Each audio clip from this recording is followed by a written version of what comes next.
Bismillahirrahmanirrahim. Assalamualaikum warahmatullahi wabarakatuh. Innal hamdalillah nahmaduhu wa nasta'inuhu wa nastaghfiruh wa na'udzu billahi min shururi anfusina wa sayyiati a'malina. May yahdihillahu fala mudilla lahu wa may yudlil fala hadiya lahu. Asyhadu an la ilaha illallah wahdahu la syarika lahu wa asyhadu anna Muhammadan abduhu wa rasuluhu la nabiyya ba'dahu. Allahumma shalli wa sallim wa barik ala abdika wa nabiyyika Muhammadin sallallahu alaihi wasallam wa ala alihi wa ashabihi wa man ihtada bi hudahu ila yaumiddin. Qala Allahu jalla wa ala ya ayyuhalladzina amanu taqullaha haqqa tuqatih wa la tamutunna illa wa antum muslimun. Amma ba'du fa inna asdaqal hadits kitabullah wa khairal hadi hadi Muhammadin sallallahu alaihi wasallam wa syarrul umuri muhdatsatuha wa kullu muhdatsatin bid'ah wa kullu bid'atin dhalalah wa kullu dhalalatin finnar. Ikhwani al-ahibba, jamaah yang dimuliakan Allah, alhamdulillah puja dan syukur kita kepada Allah Subhanahu wa taala yang telah memberikan berbagai macam kenikmatan yang tak terduga sehingga kita bisa bertemu lagi dalam rangka mengkaji hukum-hukum yang berkenaan dengan keseharian kita. Salawat dan salam semoga senantiasa tercurahkan kepada Nabi kita Muhammad SAW, keluarganya, para sahabatnya, serta orang-orang yang senantiasa menjalankan sunnah. Hadirin yang dimuliakan Allah, pada bahasan yang lalu kita sudah memasuki permasalahan yang ke-10 dari masalah wudu yang mana pada permasalahan ini kita sudah sampai ke pertengahan, yaitu para ulama itu tidak ada khilaf bahwasanya kaki merupakan anggota tubuh yang menjadi rukun dalam berwudu. Itu tidak ada khilaf bahwasanya di antara anggota badan yang harus kita lakukan dalam berwudu adalah mencuci kaki atau mengusap kaki. Ini tidak ada khilaf. Yang terjadi khilaf di antara para ulama itu adalah sifat atau tata cara dalam melaksanakan rukun ini. Kita tahu dan kita sudah membaca bahwasanya pada permasalahan ini itu terjadi khilaf menjadi 3 mazhab. Mazhab yang pertama adalah wajib untuk mencuci kaki. Mazhab yang kedua adalah wajib mengusap kaki. Kemudian mazhab yang ketiga itu boleh memilih. Boleh memilih, terserah kita. Apakah kita mau mencuci atau mengusapnya. Nah, 3 mazhab ini kenapa terjadi khilaf di antara mereka? Tentu sebabnya adalah perbedaan mereka dalam membaca ayat ini. Ya ayyuhalladzina amanu idza kuntum ilas shalah faghsilu wujuhakum wa aydiyakum ilal marafiq wamsahu bi ru'usikum wa arjulakum. Ini bacaan jumhur ulama membaca dengan menasabkan wa arjulakum. Mereka menasabkan wa arjulakum karena mereka mengatafkan atau menggandengkan kaki ini dengan wajah, dengan tangan. Ini menurut jumhur ulama. Menurut kelompok yang kedua, wa arjulikum wamsahu bi ru'usikum wa arjulikum, dengan membaca kasr dan usaplah kepala kalian dan kaki-kaki kalian. Nah, dua bacaan ini itu sama-sama ada secara riwayat sampai sanadnya kepada Rasulullah SAW. Bacaan itu bisa dibaca dengan nasab wa arjulakum, berarti harus dicuci, dan juga bacaan wa arjulikum dengan kasrah sehingga diusap. Dari dua riwayat yang sama-sama sahih ini, ada kelompok yang ketiga, berarti kalau begitu kita diberi pilihan. Boleh kita mencuci kaki atau dengan mengusapnya. Ini adalah sebab terjadinya khilaf di antara mereka. Yang seperti ini mengatafkan atau menggandengkan susunan kalimat yang di tengah atau di akhir dengan kalimat yang di depan itu ada di dalam bahasa Arab, sehingga jumhur ulama di antara dalil mereka yang mengharuskan membaca nasab, yaitu memfathahkan wa arjulakum, hal ini ada di dalam bahasa Arab dan sering terjadi. Buktinya apa? Coba kalau kita lihat beberapa syair, di antaranya adalah perkataan seorang penyair mengatakan la'ibaz zamanu biha wa ghayyaraha ba'di sawafil mihwari wal putri.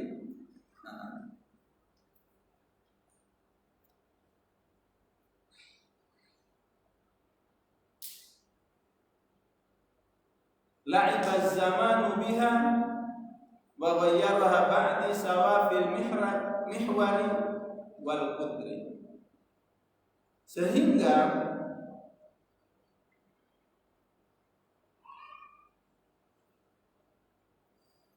di sini ini adalah syair ini tentunya menguatkan atau yang dijadikan dalil bagi madhab yang kedua dengan jumhur, yaitu di dalam bahasa Arab, di dalam syair ini yang artinya bahwasanya zaman itu mempermainkan bangunan. Dengan berjalannya waktu, zaman itu bisa merubah bangunan. Tidak hanya zaman saja, ada lagi yang mempermainkan bangunan. Apa? Hujan. Nah, di sini dibaca dengan kasroh. Dibaca dengan kasroh. Ini menunjukkan apa? Menunjukkan bahwasanya mengatafkan atau menggandengkan itu tidak selamanya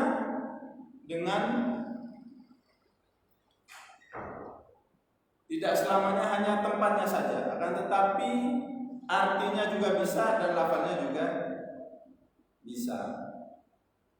Namun jumhur ulama tidak membaca al-putri di sini dengan kasrah, tapi dengan dhamma wal qatru. La'ibaz zamanu biha wa ghayyaraha ba'di sawafil mihwari wal qatru. Ini lebih pasnya dibaca dengan dhamma. Kenapa? Karena yang mempermainkan bangunan ini, yang merubah adalah waktu dan juga hujan. Kemudian kelompok yang kedua yang mengharuskan mengusap kaki, bahwasanya bagaimana mereka mensikapi wa arjulakum di dalam ayat tadi, berarti kan ini menggandengkan lafal dan artinya. Bagaimana mensikapi ini? Sekelompok orang tadi yang tidak mengharuskan nasab, akan tapi boleh dengan kasroh, bahwasanya yang demikian itu bisa saja di dalam bahasa Arab pun juga bisa menggandengkan di tempatnya saja, tapi artinya tidak. Seperti perkataan syair yang lain, falasna bil jibali walal hadida, maka kami ini bukanlah gunung-gunung, begitu pula kami ini bukan besi. Di sini kita perhatikan falasna bil jibali dengan kasrah, walal hadida. Jadi wal hadida di sini itu atafnya hanya secara lafzi saja, tempatnya saja, tapi maknanya tidak bisa digandengkan karena memang semestinya seperti itu. Kami bukanlah gunung-gunung, begitu pula kami ini bukanlah besi. Kemudian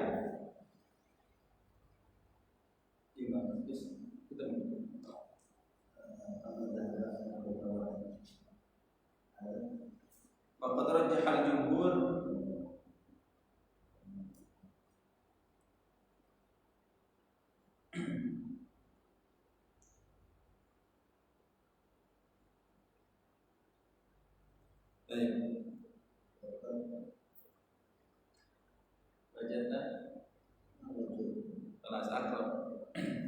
Waqad rajjahal jumhur qira'atahum hadhihi bi thabiti anhu alaihi salatu wassalam idh qala fi qaumin lam yastawfu ghusla aqdamihim fil wudu wailun lil a'qabi minan nar. Kemudian jumhur menguatkan lagi pendapat mereka yang harus memfathahkan wa arjulakum, sehingga artinya itu harus dicuci. Di antara yang menguatkan pemahaman mereka itu adalah hadis yang sahih yang diriwayatkan dari Rasulullah Shallallahu Alaihi Wasallam, bahwasanya Rasulullah itu pernah memberikan tanggapan terhadap seseorang atau kelompok sahabatnya di saat mereka berwudu itu tidak mencuci keseluruhan, yang dicuci hanya depannya saja, sehingga apa? Tumit di sini ini belum tercuci, tidak kena air. Tumit di sini ini tidak terkena air, tidak dicuci juga, sehingga Rasulullah memberikan ancaman, celakalah bagi orang-orang yang tidak mencuci tumitnya dari api neraka, tidak menyempurnakan cucian mereka sampai ke tumit-tumitnya. Hadis ini menurut jumhur ulama itu sangat menguatkan bahwasanya kaki itu harus dicuci.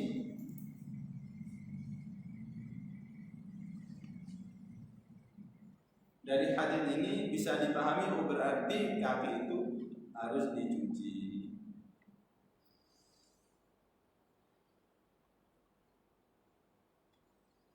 Li'anna al-wajiba huwa alladhi yata'allaqu bi tarkihi al-iqad.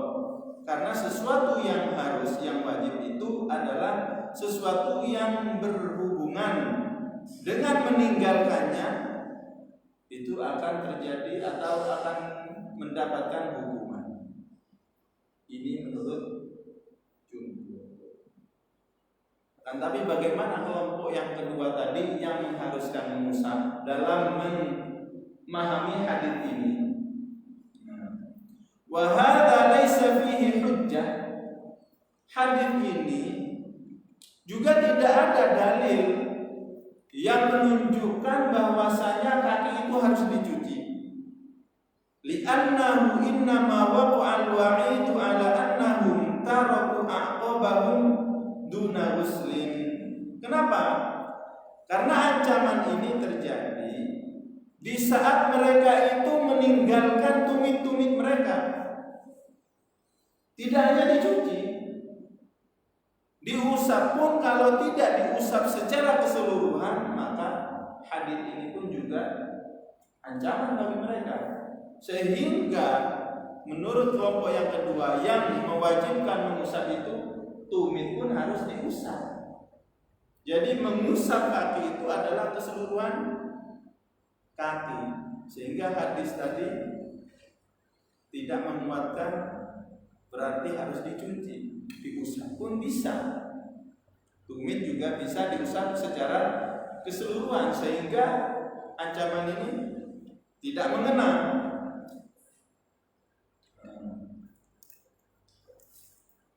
Wala syakka anna man syar'a fil ghusli fa farduhu al-ghuslu fi jami'il badan. Tidak ada keraguan bahwasanya seseorang yang mensyariatkan di dalam mencuci, maka kewajibannya adalah mencuci di seluruh kakinya. Kama anna man syar'a fil mashi fa farduhu al-mashu inda man yukhayyiru bainal amrayn. Begitu pula seseorang yang menyatakan bahwasanya disyariatkan itu adalah mengusap, maka yang fardu adalah mengusap seluruh kaki. Menurut orang yang membolehkan dua perkara ini, atau yang mewajibkan mengusap juga. Waqad yadullu hadza ala ma jaa fi atharin akhar kharrajahu aidan Muslim. Ada hadis lain juga yang sahih yang diriwayatkan oleh Imam Muslim. Annahu qala, yang mana Imam Muslim atau di dalam athar ini rawinya mengatakan faja'alna namsah ala arjulina, sehingga kami ini memulai mengusap terhadap kaki-kaki kami, kata para sahabat, sehingga kami ini memulai mengusap atas kaki-kaki kami. Fanada, maka Rasulullah SAW memanggil dengan suara yang keras, wailun lil aqabi minan nar. Celakalah bagi tumit-tumit yang belum terusap dari api neraka. Wa hadzal athar wa in kanatil 'adatu qad jarat bil ihtijaj bihi fi man'il mashi fa huwa adallu ala jawazi minhu ala man'ihi. Hadis ini walaupun biasanya hadis ini itu dijadikan peringatan bagi orang-orang yang mencuci kakinya yang tidak sempurna, bukan berarti ini larangan untuk mengusap. Bahkan hadis ini lebih menguatkan atas bolehnya kita mengusap kaki. Kenapa? Li'anna al-wa'ida innama tu'alliqa fihi bitarkit ta'mim la binawit tahara. Karena ancaman ini itu bisa terjadi lantaran apa? Lantaran dalam mengusap kaki atau mencuci kaki itu tidak sempurna, tidak merata, bukan karena salah satu cara mensucinya. Jadi wailun lil aqabi minan nar, kalau dijadikan dalil ini menunjukkan harus dicuci kaki, tidak boleh diusap juga tidak kuat juga. Karena ada hadis lain yang lebih gamblang bahwasanya para sahabat itu mengusap kaki mereka. Cuman ancaman ini akan ada apabila kita tidak meratakan usapan kita, apalagi mencucinya. Kalau tidak merata juga kena ancaman ini. Bal sakata an naw'iha wa dzalika dalilun ala jawaziha. Bahkan Rasulullah ini juga mendiamkan atas jenis mensucikan kaki. Jadi Rasulullah tidak benar-benar menjelaskan secara gamblang cara mensuci kaki. Bahkan Rasulullah diam terhadap para sahabat yang mengusap kaki-kaki mereka. Namun Rasulullah ini mengancam terhadap mereka yang tidak merata dalam mensucikan kaki ini. Wa dzalika dalilun ala jawaziha. Tentu yang seperti itu merupakan dalil atas bolehnya mengusap kaki. Wa jawazul mashi wa aidan marwiyun an ba'di sahabah wa tabi'in. Bahkan bolehnya mengusap kaki itu juga diriwayatkan dari sebagian sahabat dan para tabi'in. Walakin min tariqil makna, namun dengan cara atau dengan jalan secara maknawi. Fal ghuslu ashaddu munasabatan lil qadamaini minal mashi kama anna al masha ashaddu munasabatan lil ra'si minal ghusli. Maka mencuci, tentunya mencuci kaki yang dalam kita berwudu tentunya itu lebih cocok daripada mengusap. Dan mengusap itu juga lebih cocok dilakukan kepada kepala daripada kita mencuci kepala. Jadi dalam bersuci, berwudu, kaki tentu secara logika mencuci kaki itu lebih cocok. Seperti halnya apa? Mengusap kepala itu lebih cocok daripada kita mencuci kepala. Kanatil qadaman la yanfi danasuha ghaliban illa bil ghusli. Kenapa? Karena kedua kaki biasanya itu tidak bersih kotoran-kotorannya kecuali dengan mencuci. Wa yunqa danasul ra'si bil masri wa dzalika aidan ghalibun. Begitu pula membersihkan kotoran di kepala itu lebih cocok dengan mengusap. Wal masalihul ma'qulatu la yamtani'u an takuna asbaban lil ibadat al mafruḍah hatta yakuna syar'u la hadha fihi ma ma'nayaini. Kemaslahatan yang bisa dicerna secara logika itu tidak terlarang dijadikan sebagai sebab terhadap ibadah-ibadah yang diwajibkan. Sehingga apa? Sehingga syariat ini itu memperhatikan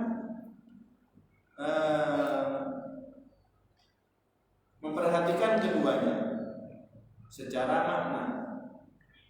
Keduanya secara makna maslahiyan wa makna ibadiyan, yaitu makna secara istilah dan makna secara ibadah. Wa a'ni bil maslahi ma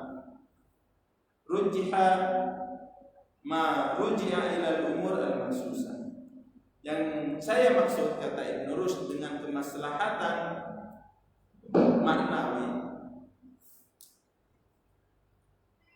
adalah yang kembali kepada perkara-perkara yang bisa dirasakan. Wal wabil ibadi, kemudian dengan kemaslahatan secara ibadah, maruji'a ila zakatin nafsi, adalah sesuatu yang kembali kepada bersihnya jiwa. Kita sudah menyelesaikan masalah ini adalah mensuci atau mensucikan kedua kaki. Jadi kita dapati ada 3 cara. Cara yang pertama menurut jumhur adalah dengan mencuci kaki. Menurut mazhab berikutnya adalah boleh dengan mengusap, yang penting sama-sama rata.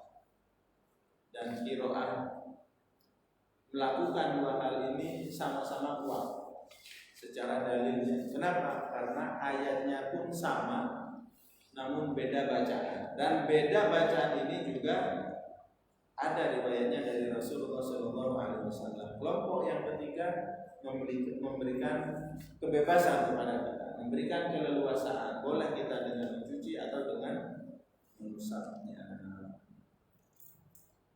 Ayo. Baca. Bismillahirrahmanirrahim. Kotanya dikatakan aku Ka'bah ini.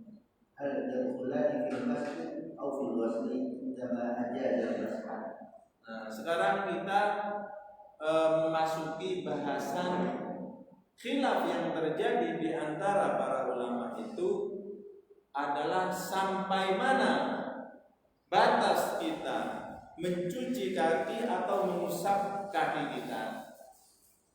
Nah, wa aslu khilafihim al-ishtiraq alladhi fi hadfi ila akhi fi qawlihi ta'ala wa arjulakum ila al-ka'bayn.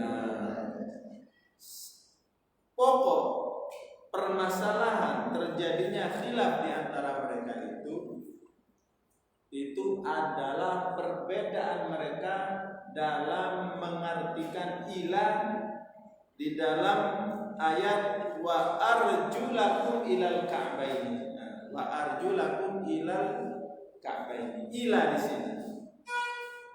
Secara bahasa itu memang bisa diartikan dengan dua makna. Nah, وقد تقدم القول في اشتراك هذا الحرف في قوله تعالى إلى الغرافق. Nah, ini ilah di sini khilafnya itu juga sama seperti ilah di saat kita mencuci tangan, ilal marafiq sampai kepada siku-siku.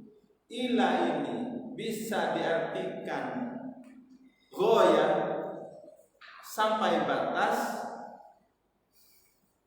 dan bisa diartikan mencakup batasan tersebut. Nah, lakin al-ishtiraka waqa'a hunalika fi jihatayn, ishtirak ismil yadi wa ishtirak harfi ila, wa huna min qibal ishtirak harfi ila faqat. Namun di sana kata Ibnu Rushd, khilaf yang terjadi di ayat sebelumnya, kata ilah di ayat sebelumnya ilal marafiq, itu khilafnya itu karena menyangkut dua hal. Satu, dalam masalah arti ilah ini. Yang kedua itu adalah menyangkut apa yang dimaksud dengan tangan. Tangan itu bisa dipahami sampai sini, bisa dipahami sampai sini, bisa dipahami sampai sini. Namun kalau Ka'bain itu tidak ada ilal Ka'bain. Itu tidak ada khilaf bahwasanya mata kaki itu apakah termasuk bagian dari kaki atau bagian dari betis dan sebagainya. Jadi berbeda. Sehingga yang terjadi khilaf di sini hanyalah kata ilah saja. Nah, wa ikhtalafu fil ka'bi ma huwa. Wa dzalika al-ishtiraki ismul ka'bi wa ikhtilafi ahli al-lughah fi dalalatihi. Ila huma al-'adhmani alladhani 'inda al-ishtirak wa ila huma al-'adhmani An-Nabi fi Mustaqim wala khilaf fihima wala khilaf fihima ahsanu fi dukhulihima fi ghusli inda man yara an-nawma inda ma'kil istirati idza kana juz'an min al-qadam. Namun para ulama itu terjadi khilaf di antara mereka. Apa yang dimaksud dengan Ka'ab? Kalau Ka'ab bagi kita itu adalah mata kaki, kan gitu ya. Namun mereka itu berbeda. Mana yang dimaksud dengan Ka'ab atau mata kaki itu? Wa dzalika li-ishtiraki ismil Ka'ab, karena nama mata kaki itu bisa mencakup atau bisa mencakup dua hal. Begitu pula ahli bahasa juga berbeda pendapat dalam maksudnya. Apa yang dimaksud dengan Ka'ab atau mata kaki? Sehingga menurut sebagian ahli bahasa, yang dimaksud dengan mata kaki itu adalah dua tulang yang ada di tempat tali sandal. Dua tulang yang menonjol yang ada di tempat tali sandal. Ini ada benjolan. Ya. Ini ada benjolan. Ada yang mengatakan bahwasanya ka'ab atau mata kaki itu adalah ini. Ini benjolan di sini. Secara bahasa atau ahli bahasa itu berbeda. Apa yang maksud dengan ka'ab? Oh, ada yang mengatakan ini benjolan yang biasanya di sini adalah tempat tali sandal. Kemudian yang kedua mengatakan bahwasanya yang dimaksud dengan ka'ab itu adalah dua tulang yang timbul pada ujung betis. Ini adalah tulang yang muncul dan ini adalah ujung betis kita.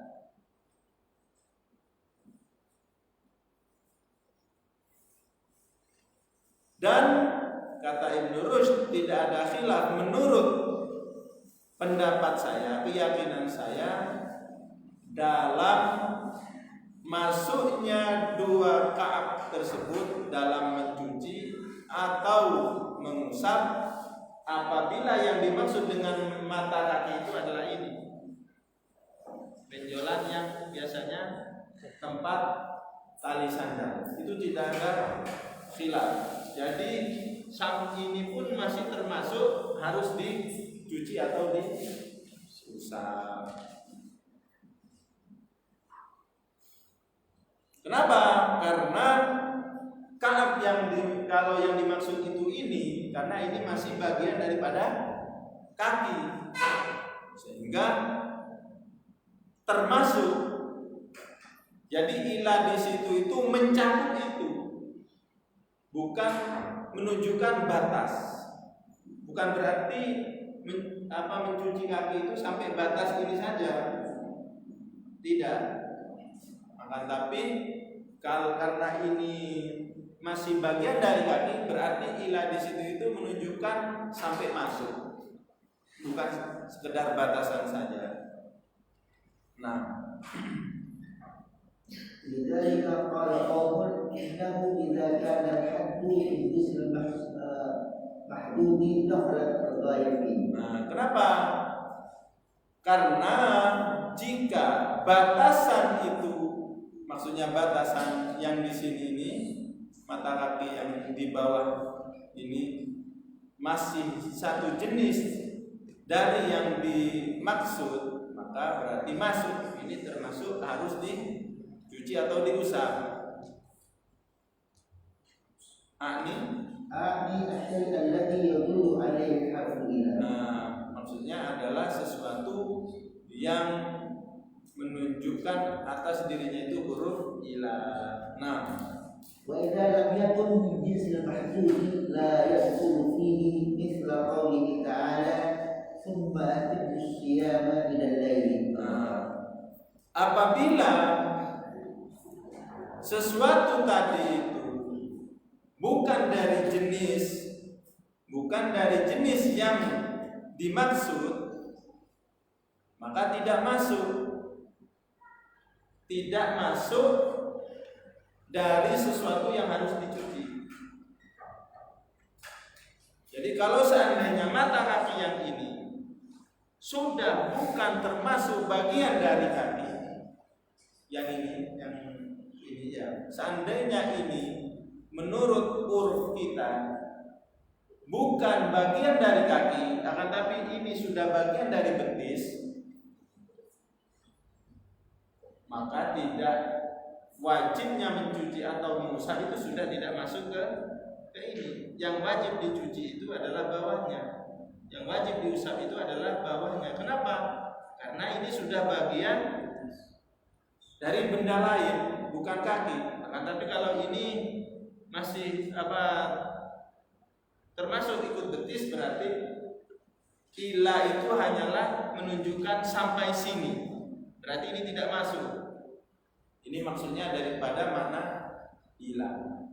Jadi ila itu bisa diartikan masuk kepadanya atau sampai saja. Jadi kita lihat barangnya ila di sini ini menunjukkan kepada ka'ab, mata kaki. Mata kaki itu termasuk dari kaki atau bukan? Kalau termasuk kaki, maka ila di situ menunjukkan masuk. Tapi kalau mata kaki ini sudah bukan dari kaki, berarti itu hanyalah batas sampai situ saja. Kenapa?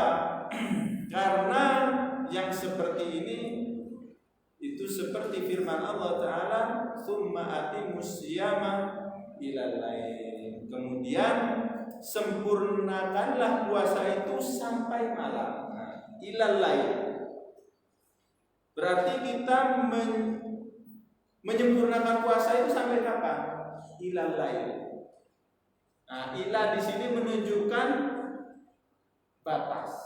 Batas puasa kita itu hanya di siang hari saja. Tapi kalau sudah sampai ke malam hari, nah malam ini kan sudah sesuatu yang berbeda dari siang kan gitu. Berarti tidak, ila di sini artinya menunjukkan batas. Akan tapi seandainya malam ini bagian dari siang, maka ila di sini menunjukkan masuk ke dalam. Jadi kita itu berpuasa sampai malam. Bisa dipahami ya? Ila di dalam bahasa Arab itu seperti itu. Tergantung ila ini, setelah ila ini apakah termasuk bagian dari ini atau bukan. Kalau masih termasuk bagian dari sini, maka wajib dimasukkan. Tapi kalau setelah ila ini bukan dari bagian ini, maka menunjukkan batas. Bisa dipahami ya? Jadi kalau ila di sini atau mata kaki ini, mata kaki yang kita pahami taruhlah yang di atas. Kalau ini masih bagian kaki, kita pahami sebagian dari kaki, maka harus ikut sampai sini kita mencuci atau mengusap.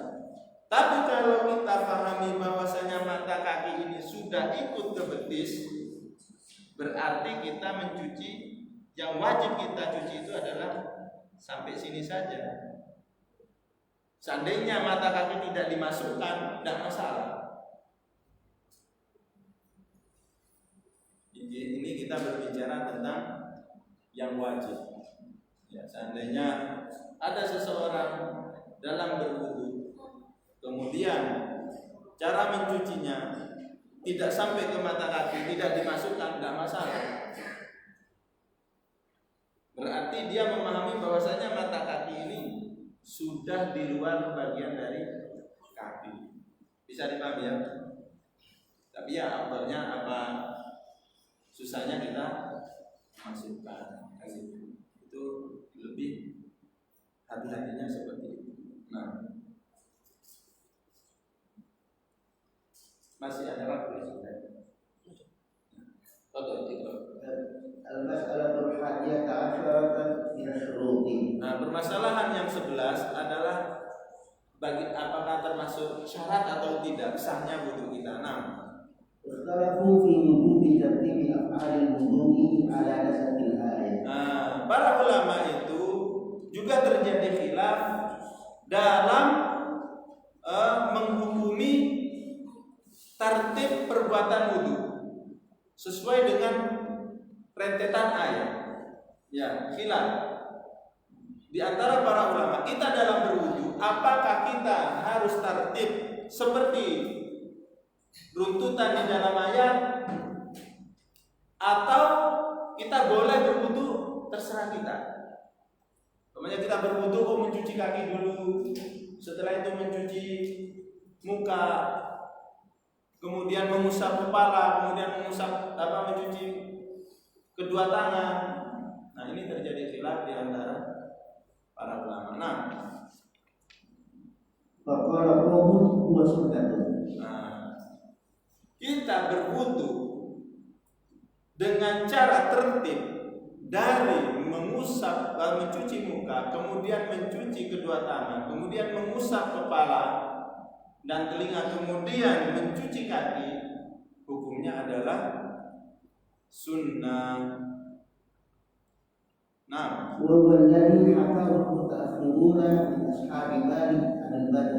ini pendapatnya adalah pendapatnya ulama-ulama mutaakhir, ulama-ulama akhir dari teman-temannya Imam Malik. Bahkan mengatakan ya seperti inilah mazhabnya Imam Malik. Ini juga menurut pendapatnya Imam Abu Hanifah, Imam Ats-Tsauri dan Imam Dawud Adh-Dhahiri. Ada yang mengatakan bahwasanya tertib dalam pelaksanaan wudu itu hukumnya fardu wajib, tidak boleh dirubah dari aturan yang ada di dalam ayat. Kalau ayat itu menyebutkan mencuci muka, mencuci tangan, mengusap kepala, kemudian telinga, kemudian mencuci kaki, maka harus seperti itu. Tidak boleh dibolak-balik atau sekehendak kita.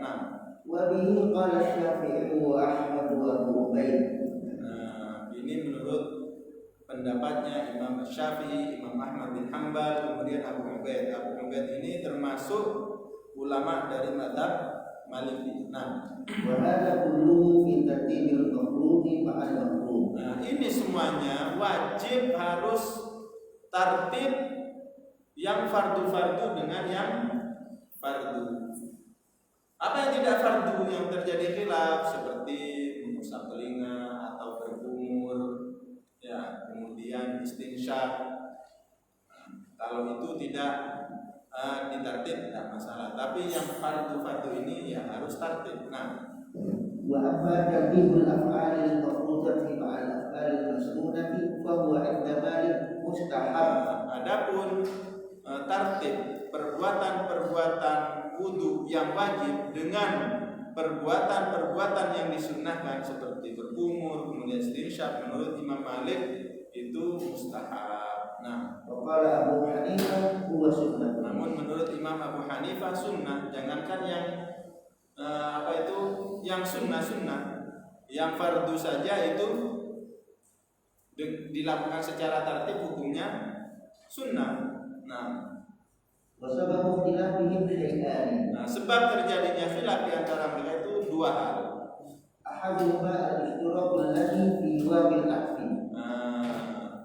Adalah keikutan serta yang ada pada huruf waw atau.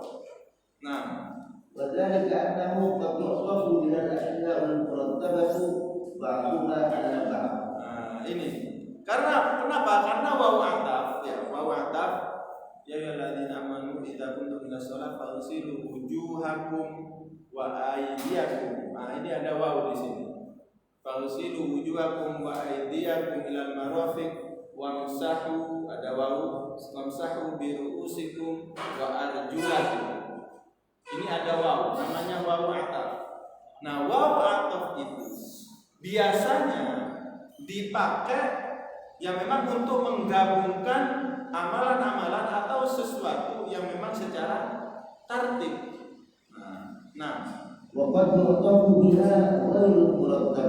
Namun bisa juga waw ini dipakai untuk menggabungkan perbuatan-perbuatan yang tidak harus tertib.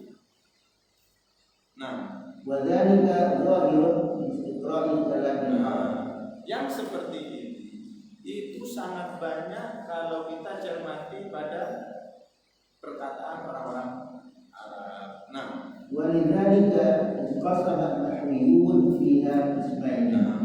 Makanya ulama tata bahasa, ulama ahli nahwu, mereka dalam memahami waw ataf itu terbagi menjadi dua kelompok. Faqala Muhammad al-Basra laisa taqtadi nasaqan wala tartiban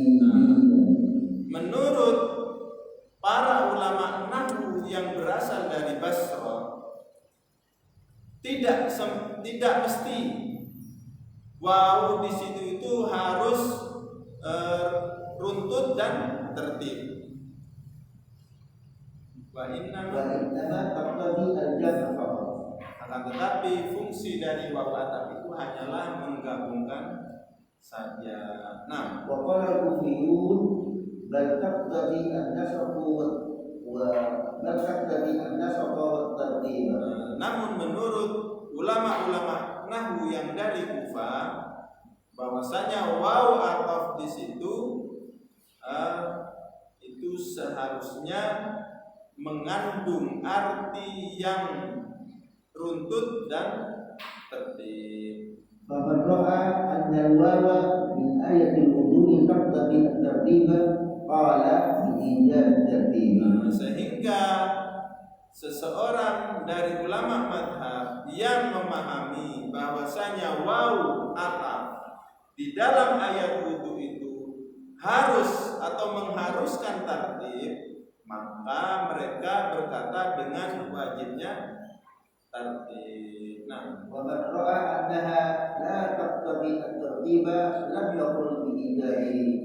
Namun kelompok lain, madhab lain seperti sebagian santrinya Imam Malik, kemudian Imam Abu Hanifah, Imam At-Tauri, Imam Dawud At-Tahiri, tidak, wawu itu tidak mengharuskan tertib, maka tidak wajib melaksanakan wudu itu secara tertib. Nah, wasabab asani ikhtilafuhu fi af'alihi alaihi salatu wassalam.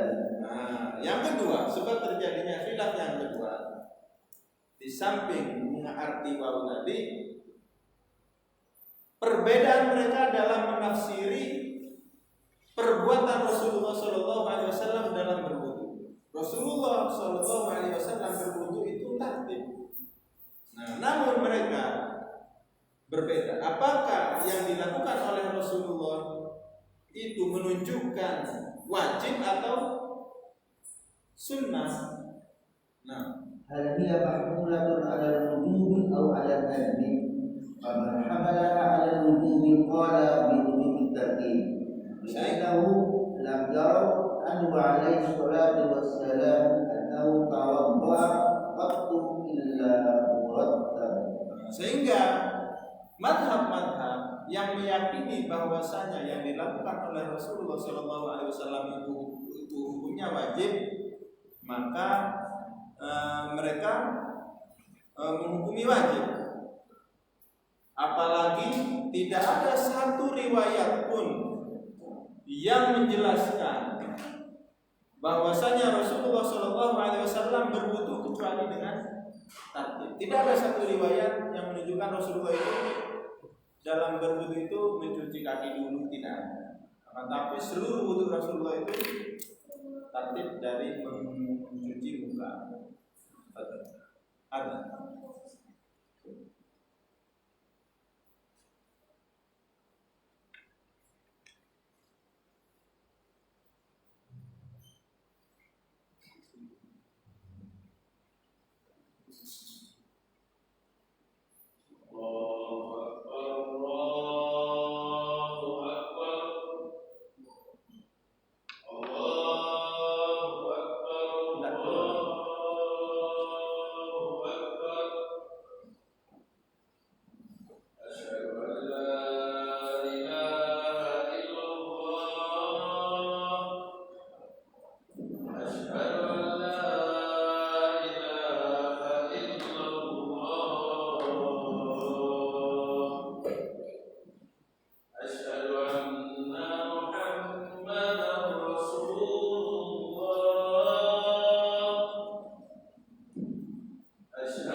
Wa man hamalaha 'ala al-kadhibi qala inna at-tartiba sunnah.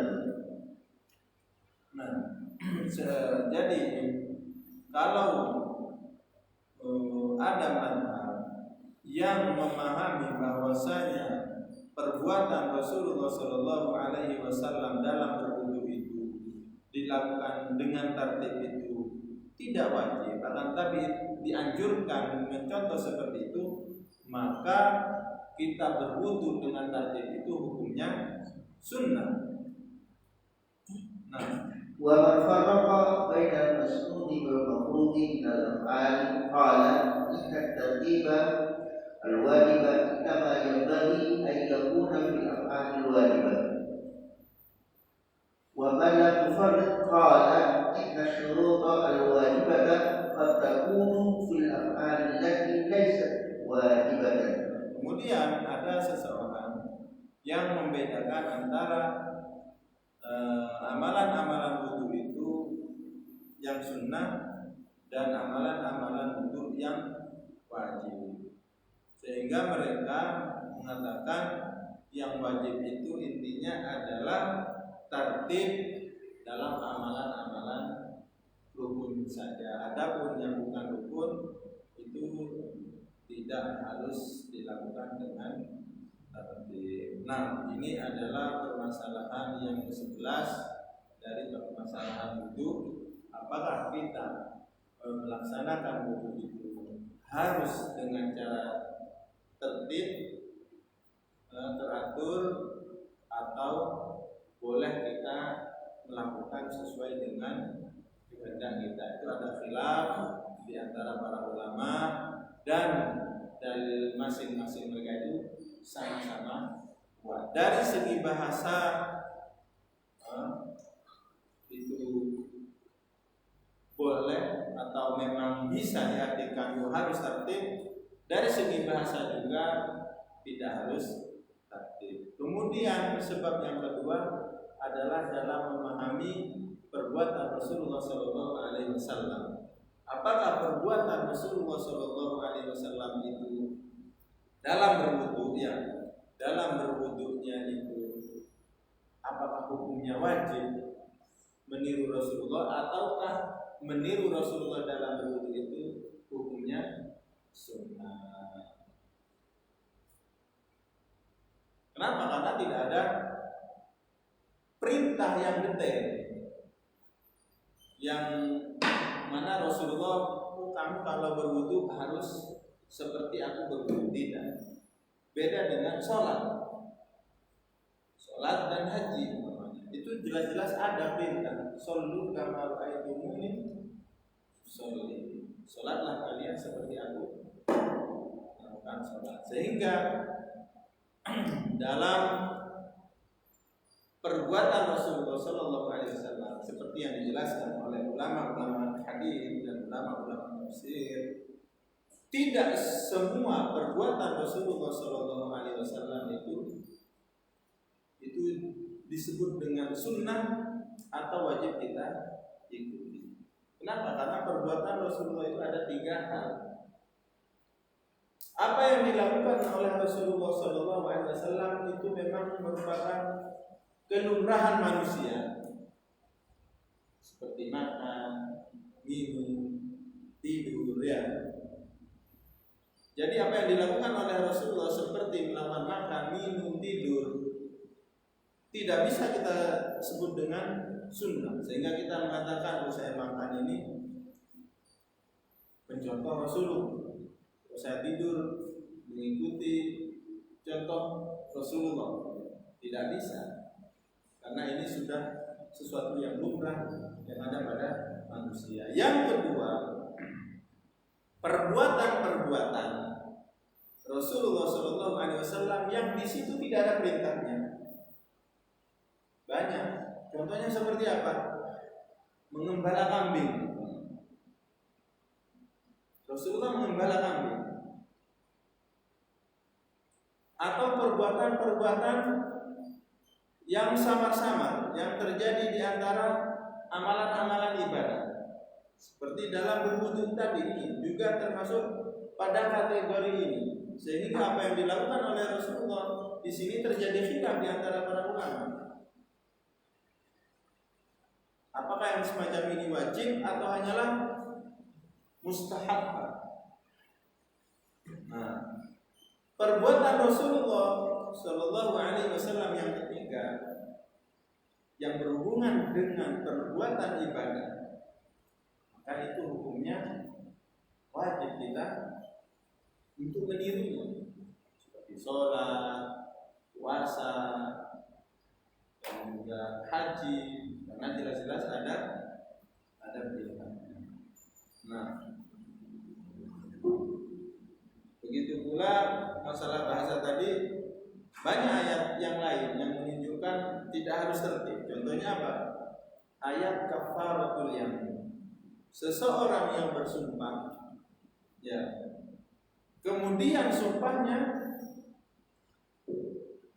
tidak diteruskan atau dibatalkan, maka dia harus melakukan kafaratul yamin untuk melakukan amalan yang tujuannya untuk menebus sumpahnya. Apa?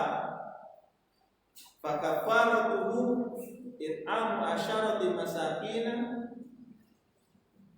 atau min awsati ma tut'imuna ahlikum aw kiswatuhum aw tahriru raqabah. Aw di sini itu huruf ataf sama seperti waw tadi. Nah, di sini para ulama menjelaskan dalam cara menghapus batalnya sumpah kita itu ada 3 cara. Yang pertama, memberikan makan 10 orang miskin. Yang kedua itu atau memberi memberi pakaian mereka. Yang ketiga adalah membebaskan budak. Ini dikasih pilihan, bukan berarti ini harus tertib dilakukan, tidak.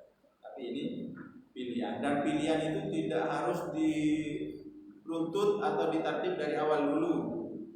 Oh, dicoba untuk memberi makan. Oh, kalau tidak mampu memberi pakaian. Oh, kalau tidak membebaskan budak, tidak harus tertib, tapi diberi kebebasan memilih. Nah, alhamdulillah kita sudah menyelesaikan dari permasalahan yang sebelah. Barangkali ada sesuatu yang tidak dipahami. Membahas soal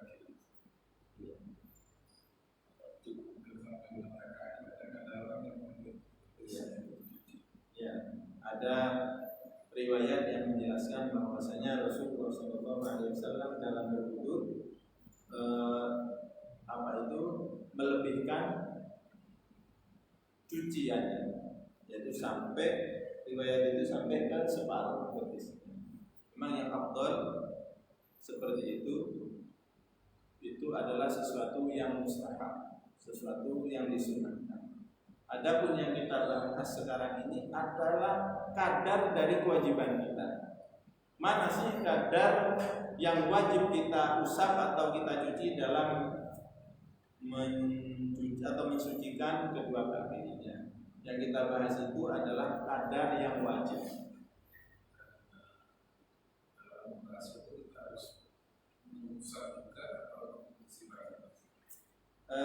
Terserah. Jadi ya, di dalam dari hasil bahasan kita ini berarti dalam mensucikan kedua kaki itu kembali kepada masing-masing kita. Kalau antum yakin dicuci, ya antum yakin semua. Antum cuci semua. Tidak boleh ada yang tersisa, karena itu ada ancaman dari Rasulullah tadi, wailul lil aqabi minan nar.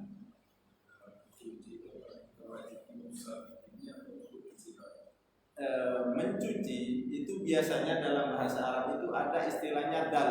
Ad-dal itu dengan cara memijit-mijit. Nah, itu namanya mencuci. Tapi Terkadang secara bahasa Arab juga mencuci itu tidak harus memijit-mijit. Disiram itu aja sudah disebut dengan mencuci. Contoh umpamanya dalam mandi junub, ya. Sehingga terjadi bahasan di sana khilaf. Bagaimana cara mandi junub? Apakah harus dipijit-pijit di saat kita menyiram badan kita? Umpamanya dari kanan dulu 3 kali, kemudian kiri 3, kemudian kita kita pijit-pijit supaya merata. Tidak harus seperti itu. Karena seseorang yang umpamanya mandi junub di sungai umpamanya dengan sudah niat mandi junub kemudian nyemplung pure sudah basah semua dia sudah mandi. Jadi kata mandi itu mencakup 2 hal. Seringnya memang dipijit-pijit, diusap. Ada pula seseorang yang hanya sekedar membasahi badannya saja itu bisa disebut dengan mandi. Bisa dipahami ya? Jadi tetapi juga terserah kalau antum yakin dengan hanya menggayurkan saja. Yang penting sudah jelas merata, tidak masalah karena hukum memijitnya itu adalah sesuatu yang sunnah. Cukup ya. Kita tutup dengan doa kafaratul majlis. Subhanallah wa bihamdihi, asyhadu an la ilaha illa anta, astaghfiruka wa atubu ilaik.